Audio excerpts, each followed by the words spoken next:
A ansiedade é uma reação humana normal perante a percepção de uma ameaça real ou imaginada. Contudo, para algumas pessoas esta percepção torna-se muito frequente e desproporcional à ameaça, interferindo na sua vida pessoal, relações sociais e no trabalho. Nestas condições, estamos perante uma perturbação de ansiedade. As perturbações de ansiedade são as doenças psiquiátricas mais comuns. Estima-se que até cerca de 34% da população seja afetada por uma doença de ansiedade ao longo da vida.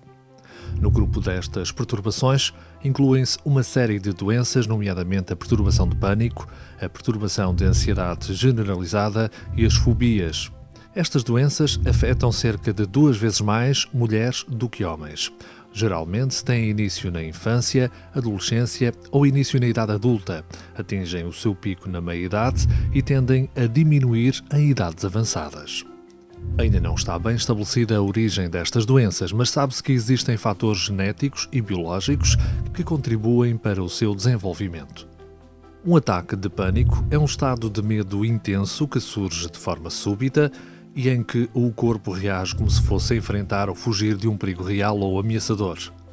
Pode durar entre 20 a 40 minutos e é acompanhado de sintomas cognitivos, sensação de morte iminente, medo de morrer, de ter um ataque cardíaco ou de perder o controlo, ou sintomas somáticos, palpitações ou dor no peito, tremores, falta de ar e transpiração. Podem também ter a sensação temporária de que o mundo não é real, a desrealização, ou podem sentir-se como se estivessem distanciadas de si mesmas, a despersonalização. Fala-se de doença, uma perturbação de pânico, apenas quando os ataques são recorrentes e ou se associam a comportamentos de evitamento, por exemplo, deixar de praticar exercício físico por receio de ter um novo ataque. É comum nestas situações a pessoa ter receio das situações em que fugir ou ter ajuda de terceiros se pode tornar difícil. Nestes casos específicos, falamos de agorafobia. A perturbação de pânico é uma doença comum que afeta sobretudo os adultos jovens e prejudica gravemente a forma como a pessoa se relaciona com os outros, o seu trabalho e as atividades lúdicas. Assim, é importante recorrer a um profissional de saúde para que seja feito o diagnóstico e planeado o tratamento.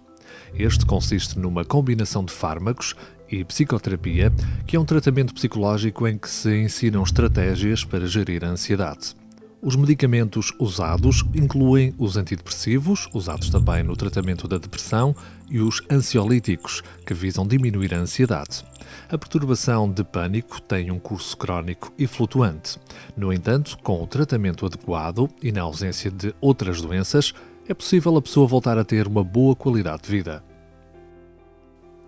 A perturbação de ansiedade generalizada caracteriza-se pela presença de um padrão de ansiedade persistente que é desproporcional face às circunstâncias.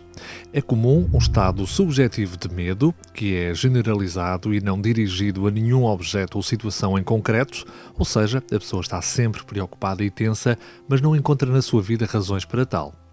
Nesta doença existe um estado de alerta fisiológico constante. As pessoas podem queixar-se de fadiga fácil, dificuldades de concentração, irritabilidade, tensão muscular, dificuldades no sono ou sintomas gastrointestinais, como vômitos, dificuldade em engolir ou diarreia. São também comuns a percepção de aumento do ritmo cardíaco ou palpitações, a transpiração e a sensação de falta de ar. Para que o diagnóstico seja feito, é necessário que estes sintomas causem um impacto significativo a nível social, laboral e ocupacional. Na origem da perturbação de ansiedade generalizada encontram-se fatores genéticos, biológicos, temperamentais, ou seja, fatores que fazem parte da constituição da pessoa, e sociais. A exposição a um trauma precoce ou stress prolongado predispõe determinadas pessoas para o desenvolvimento desta doença, que se estima que afete 2 a 5% da população geral. O tratamento da perturbação de ansiedade generalizada consiste na terapêutica farmacológica e intervenção psicoterapêutica. O tratamento farmacológico de eleição são os antidepressivos, a que se podem associar, numa fase inicial, medicamentos ansiolíticos, com vista ao controlo mais rápido dos sintomas ansiosos. A psicoterapia visa ajudar o doente a desenvolver estratégias para lidar com a ansiedade. A perturbação de ansiedade generalizada tem um caráter crónico, sendo comum a evolução para outras formas de ansiedade ou depressão. No entanto, na sequência do tratamento, uma grande parte das pessoas pode sentir um alívio significativo dos sintomas ou mesmo o seu desaparecimento. Por fobia, entende-se o medo persistente, desproporcional e irracional de um determinado objeto, atividade ou situação que não são considerados perigosos para a maior parte das pessoas. São reconhecidos 5 tipos de fobia específica: a animais, a aspectos do ambiente, por exemplo, água ou alturas, a sangue, injeção, ferida, a situações, por exemplo, elevadores ou aviões, e a outros fatores, por exemplo, fobia de engasgamento, após um episódio em que tal ocorreu, ou a fobia de doença, em que a pessoa se preocupa persistentemente com a possibilidade de ter uma doença grave. As fobias específicas surgem em cerca de 13% das pessoas ao longo da vida. Geralmente têm início na infância e mantêm-se durante a vida adulta e são mais comuns nas mulheres do que nos homens. Geralmente, só muitos anos após surgir a doença é que a pessoa procura tratamento. Na origem das fobias estão fatores genéticos combinados com situações de stress e fatores cognitivos, isto é, formas de pensar, envolvidos na manutenção do comportamento de medo. Habitualmente, a pessoa que tem fobia evita o contacto com os objetos ou situações que lhe causam medo e fica muito ansiosa quando tal não é possível ou eficaz. Nessas alturas pode mesmo desencadear-se um ataque de pânico ou dar-se um episódio de desmaio. Na maioria dos casos, as fobias não têm um impacto importante no dia-a-dia da pessoa e esta consegue ter uma vida relativamente satisfatória.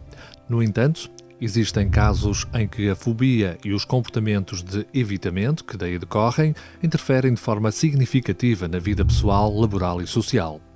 O diagnóstico de fobia específica é habitualmente fácil de realizar e o tratamento consiste numa intervenção psicoterapêutica, a psicoterapia cognitivo-comportamental.